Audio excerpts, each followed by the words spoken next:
What's up, guys? We're back for another video on the channel. Daily uploads, they're going on. Today, it's not a film review. Today is actually going to be a video I uploaded and then deleted because during the editing process, it got all messed up. I got a new editing software. We're good now. So I'm just going to redo this whole video and hopefully it's much better than last time. And plenty of you guys didn't even see it. So today, we're going to be doing my college football preseason top 25. You guys can see where your team is. You can get mad however you want. There's going to be a list of them all at the very end. And I'm just going to go over each of them. I'm going to explain a little bit of some, a little bit more of others. And you guys can ask me questions in the comment. You can call me dumb in the comments. I don't really care. We'll see. But let's go ahead and start from number 25. Oh, before we get going, quarterback was a big factor for me. Obviously, quarterback, some teams, they do lose a quarterback, but they have other factors.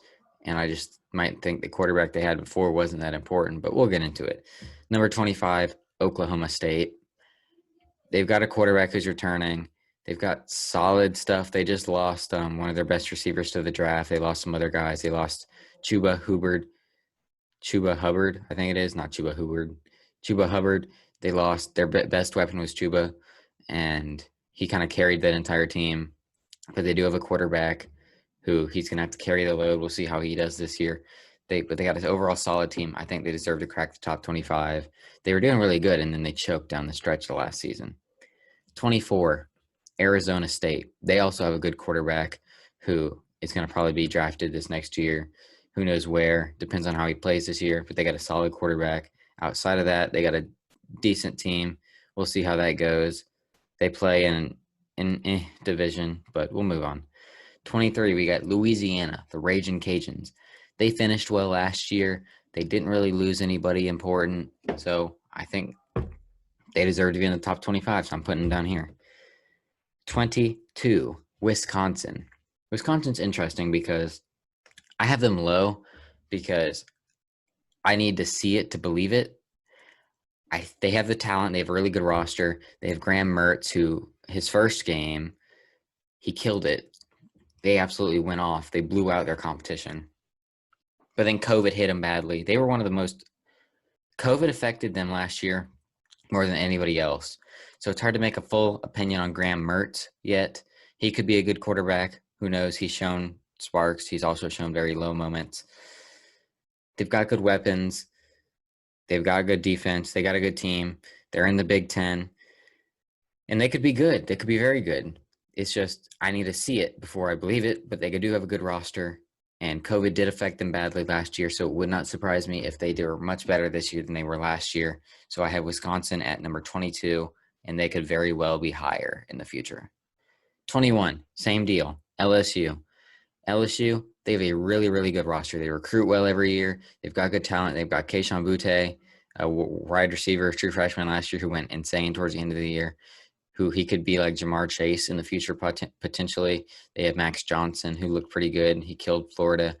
They got a ton of talent on that roster.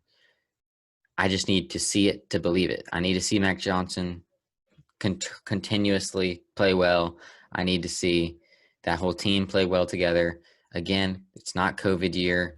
We'll see how they do. They should have a good team, but I need to see it to believe it. So they are at 21. 20, Texas. Texas, I know I said quarterback's important, and you guys may say, well, they just lost Sam Ehlinger. I don't think Sam Ehlinger was that good. He was very inconsistent. He was okay. He got drafted, I think, the 6th round, somewhere around there to the Colts. He just wasn't that good. I think he's very replaceable, and I think the quarterback that they do have now, I'm not fully sure of his name, but he played in the bowl game versus Miami. If he does start, he played really well against Miami in that bowl game. I watched the spring game for Texas. He looked good in that. I think he's going to be better than Sam Ehlinger. He looks really talented. He looks really good. It's going to be his first year starting. I like him. I think he's going to be good. They got some good talent at receiver. They got some guys coming back from injury. They didn't lose too many guys. I think Texas is going to be good. It's just going to – they're low just because the quarterback has not played well. He hasn't played much. at all. He's got to prove himself. Their defense looks fine. They got a new coach as well, so we got to see how that new coaching staff goes. So the reason why they're kind of low, 20, is because they were a solid team last year. I think they're going to have a better quarterback, but he's got to prove himself. And I think they're going to have a better coach, hopefully, depending on how Steve Sarkisian does in another head coaching stint. So that's my opinion on Texas. 19, Iowa. The Hawkeyes, they were pretty good last year. They finished pretty high. I believe they finished in the top 15. They didn't lose too many guys. Their quarterback is fine. They're probably going to have a good tight end because Iowa always has a good tight end. And Iowa's just a really solid team. So I got them at 19. They could be higher. They could be lower. Either way. 18, Coastal Carolina, a group of 5 team. Coastal Carolina is good. They all got their mullets. They killed BYU last year, and they're a solid team. They just don't play anybody. And when they did play BYU, they beat them pretty well. So it'll be interesting to see Coastal Carolina maybe play some more teams this year. I don't know. They had their best season in school history last year. Their recruiting improved. So I think Coastal Carolina, they finished pretty high. I think they finished around 15, give or take. So 18, I think that's a solid spot for them. They didn't really lose anybody. They lost like maybe 1 or 2 guys. So I think they're only going to get better. So and their quarterback. I really like Coastal Carolina's quarterback. He was good last year. He's going to be even better this year, in my opinion. And I said quarterback is very important. So, and they got a good quarterback. They got one of the better quarterbacks in the country. 17, Liberty. Again, they have a really good quarterback. They have Willis. And Willis is good. He's very talented. He's just got to hone in on some areas of his game, which he could very well do that this year. They got some talent around. They were solid last year. I think they didn't really lose anybody as well. And again, quarterback is key. They got one of the better quarterbacks in the country who could be even better than he was last year. So that's my big thing about Liberty. 16, USC. USC is interesting because USC, they went undefeated in I think they went undefeated and lost in their conference championship to Oregon, who wasn't even supposed to be in that bowl game or in that championship game. They just got in there because of COVID. They were not really that good of a team. They were always down, and then they always had comebacks at the end of every game against not the most impressive teams in the Pac-12. It was a COVID year as well, so they were kind of impacted by that. And they got a really talented roster. USC recruits well every year. USC is one of the big teams in the Pac-12. If the Pac-12 is going to be a good conference, they need USC. And USC has the talent to be good. It's just, can they hone in with that talent? Can they be better than they were last year? Can they be more consistent? Can their quarterback play from Keaton Slovis be better than it was last year? He wasn't that good last year. He needs to go back to his freshman year and play like that, because if that's key. If he plays like he did last year, where he sucks and then he has some comeback at the end of each game, it's not going to cut it, especially in a full season against out of conference, all that stuff. You got to be better than that. They got the talent. That's why they're up there, and they did go undefeated last year, so it's not like they were just lost every game. So I got them at 16. At 15, I got the team who beat them in the conference championship, Oregon. Oregon, they shouldn't have been in that conference championship. COVID put them into it because the team they were supposed to play against could not play in it. Oregon's a good team. They also have very good talent. They recruit well. Their quarterback situation is iffy. They got Kayvon Thibodeau, I think the best defensive player in the country. He's probably going to be the best player in the 2022 NFL draft class. He's a stud. He's a game wrecker. They have talent all over that roster. They got some really good players. It's going to come down to how good that quarterback can play and if they can be more consistent than they were last year. They were inconsistent in a bad conference last year, but they did come back at the end of the year and beat USC in the conference championship game, and that is why I put them over USC. They both were inconsistent teams last year in the Pac-12, but Oregon finished on top, and Oregon didn't really lose anybody. Oregon's got some studs, so I got Oregon at number 15. 14, Northwestern. Northwestern was a really, really good team last year. It's just they were beating everybody. They had a really, really good defense. They lost a couple guys. They lost a good corner. They lost a couple other guys. I'm blanking on the names. But they lost some good players on that defense, but they're still going to have a good defense. They got a good coaching staff. They got a solid offense. Peyton Ramsey is an okay quarterback. I don't think he's anything special, but he's not a terrible quarterback either. And Northwestern, they that defense rattled Justin Fields, one of the better one of the best quarterbacks in the country last year. In the past couple of years, they rattled him. They almost took Ohio State down. Offense was doing pretty well until the offense choked, and then the defense just could not stop Trey Sermon. So they do have some room to work, but they were really good. Ohio State was really the only team that really dominated. They didn't even, Ohio State, nobody truly dominated Northwestern, in my opinion. In the run game, Ohio State definitely dominated Northwestern, but in the overall scheme of the game, Northwestern was in it the entire way. Northwestern had a chance to win, and Northwestern, if they can improve off where they did last year, who knows? They could be really good. They did lose some guys, so I got them at 14 instead of a little bit higher in the top 10 maybe if they didn't lose those guys. But Northwestern is going to be pretty good. They got good coaching staff. They got some good players. They got a good defense. Quarterback is okay. So I could see Northwestern lower, but I think based off how they played last season, I think they could be really good as well this year. Then at 13, we got Miami. Miami's interesting because they do have a really good quarterback in De'Aaron King. It's just he's coming off of an ACL tear. So it's like, how good is he going to be coming off that injury in the bowl game? We're not sure. They got really good defensive talent. They've got good offensive weapons. They could be better in those both areas. Quarterback is really what it's going to come down to, is how De'Aaron King is going to play coming off the injury. Will they be able to challenge UNC? Will they be able to challenge Clemson to win the ACC? I don't know. Obviously, as you guys are going to see in my preseason poll, I got them as third in the ACC. So it's really going to come down to how De'Aaron King can play, how those other guys on that team play. They didn't lose too many guys last year. And like I said, De'Aaron King coming off a bad injury. It's going to be interesting to see how he plays. Number 12, we got Florida. I got two jerseys in the back. Florida's losing a lot of players. They're losing Kadarius Toney, Kyle Trask, Kyle Pitts, Trayvon Grimes. They're losing basically their entire offense. But you guys have seen, I did some film reviews on some guys. I did film review on Emory Jones. Emory Jones is going to be the key. If Emory Jones can play well, Florida's going to be good. If Emory Jones doesn't play well, who knows? I think the defense for Florida is going to be better because if you look in the past years, Florida's defense has been pretty good, even though it's under Todd Grantham. Last year was an outlier. And I think if you look at it, it's because there was no spring last year. Guys did not know what they were doing. Guys were miscommunicating, and it was a mess in the defense. They got Kyer Elam. They got Jason Marshall coming in as a true freshman. Kyer Elam's going into his third year.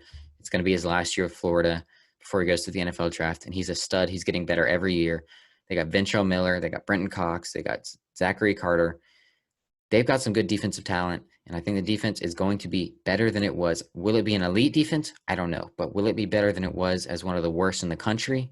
Yes. And that's very important. Just because it's spring practice. Spring is going to be huge. I think Donovan McMillan, safety, true freshman, is going to play an impact as well. But on the offense side of the ball, it's going to be a year to prove it. I'm not worried about Emory Jones because Florida won 10 games with Felipe Franks. As long as Dan Mullen is the head coach, I am not worried about the quarterback position. We will be fine. He is one of the best quarterback coaches or coaches working with quarterbacks in the country. He's the head coach. He's smart. He knows what he's doing. Emory Jones is going to be just fine. Whether he's elite, whether he's not elite, who knows? If he's elite, Florida's going to be really, really good. If he's not, then maybe we win 9-10 games. Who knows? Florida's going to be a good team next year. They're going to start lower on some polls, but they're going to go up really quickly because they're playing some cake teams. They're playing FAU, I believe it is. And then they play USF in the first couple weeks. Then they play Bama week 3. Week 3 is going to be the challenge to see how good Florida is because they're going to play one of the best teams in the country in Alabama. That's going to be a good matchup. It's going to be in the swamp, 90K. It's going to be a good game. But I'm not worried about the quarterback situation. Emory Jones also has more talent than Kyle Trask. I love Kyle Trask, but Emory Jones has an arm. Emory Jones has athleticism. He's going to add a run game. They also added DeMarcus Bowman. They got a really good running back room. That offensive line is Gene DeLance is still there, and you guys saw my film review on him. He's not that good. So the offensive line is going to be interesting. I think the defense is going to be better. They're going to have some guys step up on the offense, but they do every year.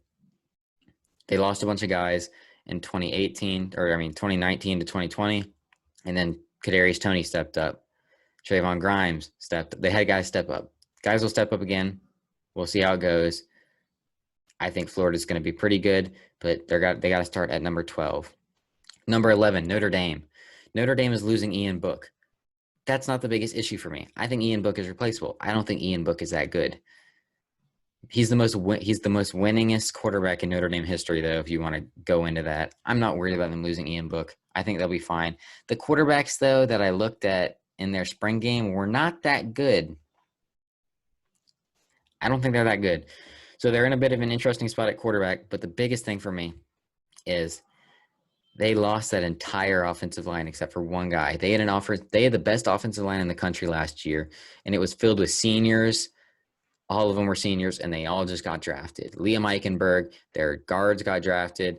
I think the only guy they have left is their center, and that's rough. They got to have a whole new offensive line that's going to have to gel together, and the offensive line was the strength of Notre Dame. So Notre Dame, they didn't finish the season well last year, getting blown out by Clemson and getting blown out by Alabama. And they're losing their strength of their team. They're losing their quarterback. They lost Jock on the defensive side of the ball. They lost a couple offensive weapons as well, and Skoranek.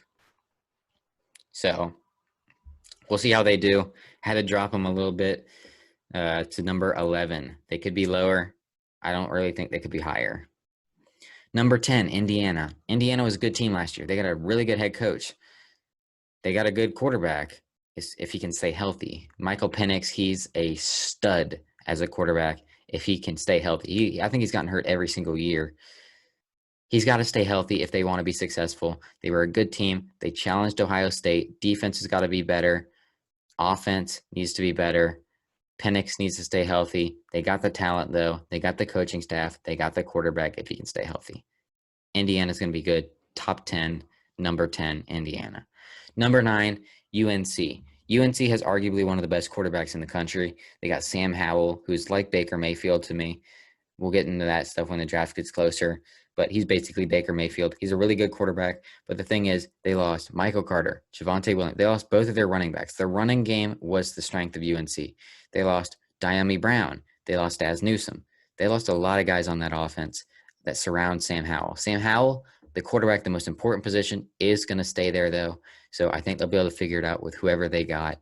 I think they got talent because UNC recruits well. They got good coaching. They got a solid defense. So we'll see how they do. I got them right now at number 9. They could be higher. They could be lower a little bit, but I think they're going to be solid. Sam Howell's the key. He's one of the better quarterbacks in the country, so I got to have them in the top 10. Number 8, Cincinnati. Desmond Ridder is their quarterback. They got a good quarterback. He's returning. He did not need to return. He could have drafted this past year. So they got an experienced senior quarterback who's going to be hopefully even better. They're coming off of an insane season where they almost took out Georgia in the bowl game. They got talent on defense. They got Ahmad Gardner, one of the best cornerbacks in the country, probably the third in my opinion. I think Elam is the second, and then I think number 1 is the guy out of LSU. I'm blanking on his name. Stingley. Stingley and Elam, I think, are better than him, but they got one of the best cornerbacks in the country. They got some really good studs on that defense. They got Ridder returning. They got a solid offensive line. They got a good tight end. They got some good weapons. Cincinnati's going to be good. They're non-Power 5. I think they're going to be the best non-Power 5 team. There has been talk that the playoff could be extending to 12 teams. There's going to be it's going to be proposed next week, I believe. So if that happens, you could see Cincinnati making the playoffs, being one of the first non-Power 5, one of the first group of 5 teams to make the playoffs. That's going to be good. That'll be fun to see how they do against some good competition, because they did play Georgia. They played Georgia really well in that first half. It looked like they were going to blow Georgia out almost, and then they kind of choked down the stretch. If they can work on not choking like that against the good teams, and they can play like they did in the first half, Cincinnati's going to be a good team. They didn't lose too many guys. It's going to be good to see Cincinnati next year. They will be good again. Number 8. Number 7, Texas A&M. Texas A&M losing their 4-year starter in Kellen Mond. I don't think he was that good. He was the same player for the first 3 years, which was average, and then he got decent in his final year when there was no defense because it was a COVID year. Kellen Mond is not good and was not good. I think he's very replaceable. I haven't really seen their spring game to see what their quarterbacks look like right now, but they got some talented guys. They got a 4-star, they got a 5-star freshman coming in. It'll be interesting to see who starts, but I think they're going to be better than Kellen Mond was. It doesn't really worry me. They got so many studs on defense. They're going to have one of the best defenses in the country, and it's going to be fun to watch them on defense. They got the best. They're going to have a stud defensive line. They got Leal on the defensive line. They're going to have some good linebackers coverage. They're going to be good on defense. They got some good weapons on offense. They got one of the best tight ends in the country. I think the best tight end in the country, arguably, or he's going to be the best in the draft class at least. I'm blanking on his name again. Weidermeyer. There it is. Weidermeyer. He's a stud. They got weapons. They got an offensive line. Texas A&M has a really good offensive line that's only getting more experienced. They didn't lose too many guys to the draft, so I think they're going to be good again. It's really just going to come down to how good their quarterback play is, and I think it's going to be good, so I got them at number 7. I think it's going to be better than what they had, or at least as good as what they had. So number 7, Texas A&M. Number 6, Iowa State. Matt Campbell, one of the best coaches in the entire country. He got offered like $100 million to go to the Lions, and he just declined it. I think he got offered similar to that, 110 to the Jets, declined it. He wants to stay with Iowa State. Iowa State didn't really lose anybody. Iowa State's got a ton of talent out there. They're going to be a good team. Their quarterback situation is solid. They got a fine quarterback. I think Iowa State's going to be really good. Matt Campbell is going to be carrying that team. We'll see if they can produce like they did last year. If they can, and I think they will, they're going to be a good team. They're probably going to make the playoffs if the playoffs are expanded. Number 6, I got Iowa State. Now let's go into the top 5. Everybody's got to have these same 5 teams in the top 5. Just the order has changed. I got Ohio State at number 5. They're losing Justin Fields, and Ohio State's always going to have a quarterback that can be fine. It's just, will they have a game changer? And that's why it's always Ohio State quarterbacks never work in the league, because they always have a quarterback who's going to play good at the college level, but they're never really guys that can transfer. Justin Fields, I think he'll transfer to the league. I think he's going to be good in the league, but they don't have Justin Fields anymore. They got another guy. Their quarterback's going to be fine. He looked fine in the spring game. They got really good receivers. They got 2 of the best receivers in the country, Garrett Wilson and Chris Olave.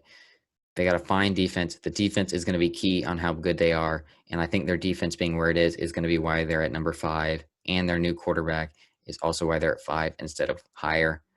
Number 4, we got UGA. UGA has a returning quarterback who's going to be good, JT Daniels. They got a good defense. They got Kirby Smart, who's always going to have them up there. They recruit really well. They're always going to be starting in the top 5. It's just their offense is going to be key, and I think their offense could be better this year. It'll be interesting to see. They lost George Pickens to an ACL in preseason, though, but they also got Eric Gilbert and DeAndre. I don't know if his starts with a D, Kendrick. So they got some guys in the transfer portal. I think Gilbert is going to play receiver. So they got talent all over the place. Will they be able to do it? They don't got that many question marks, to be honest. You could easily put UGA higher. I just think the other teams ahead of them are better. UGA is going to be a good team. Will they be able to finish and not have a stupid loss like they do every year? Will they be able to beat Florida? Who knows? They're already favorites to beat Florida, but we will see. Let's go on to number 3, Clemson. Clemson has DJ Uiagalelei. I don't know if I said that right. I think I did. He's a stud. He was the number 1 quarterback in his class. He played a little bit last year when Trevor had COVID, also during cleanup duty, and he was good. He's talented. He's had a good spring, I heard, and he's going to be – people have him as their Heisman picks. I personally don't. I think he'll be in the contention for it. They got good weapons. They got some guys returning. The guy who was hurt, the receiver – let me look it up. Justin Ross is the receiver I was talking about. Sorry, I just cut that out. Justin Ross is returning. So DJ Uiagalelei to Justin Ross is going to be electric.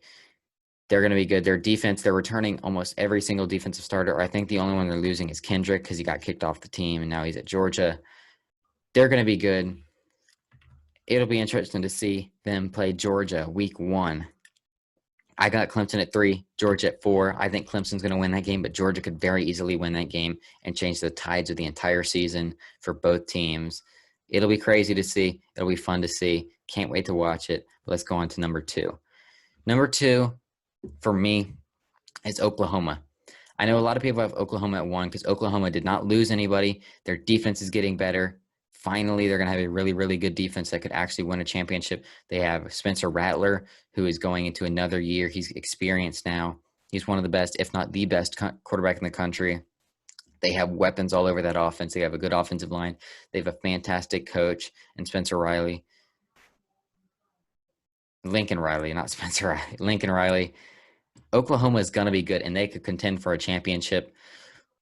They ended the season hot.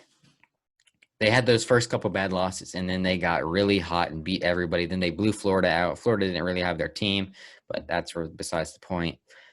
Oklahoma's going to be good. Plenty of people have them at 1, and I understand it. I just like Alabama more. Alabama just won the championship. Sure, they're losing all those guys on offense, Najee Harris, Jalen Waddle, Devontae Smith, Mac Jones. I don't care. Bryce Young is my Heisman pick. I think Bryce Young is going to win the Heisman. He's going to be a stud. He's going to be better than Mac Jones was. John Mechie, Ajay Hall. They got studs at receiver. Ajay Hall went insane as a true freshman in their spring game. John Mechie was really good last year. He's going to be even better without Waddle and Devontae Smith taking reps away from him. They got a good tight end. They got Billingsley, I believe his name is. They got a good defense. Their defense is going to be even better with a spring. Alabama is going to be good. It's going to be fun to watch them play Florida week 3. They could very easily blow Florida out. It would not surprise me. Alabama's going to be good. Alabama's my number 1 team. Hope you guys enjoyed my top 25. How do you guys feel? What would you change? How stupid do you think I am? Comment it below. If you got any questions, I'll try and answer them in the comments below. Hope you guys enjoyed, and I'll see you guys next time. Peace.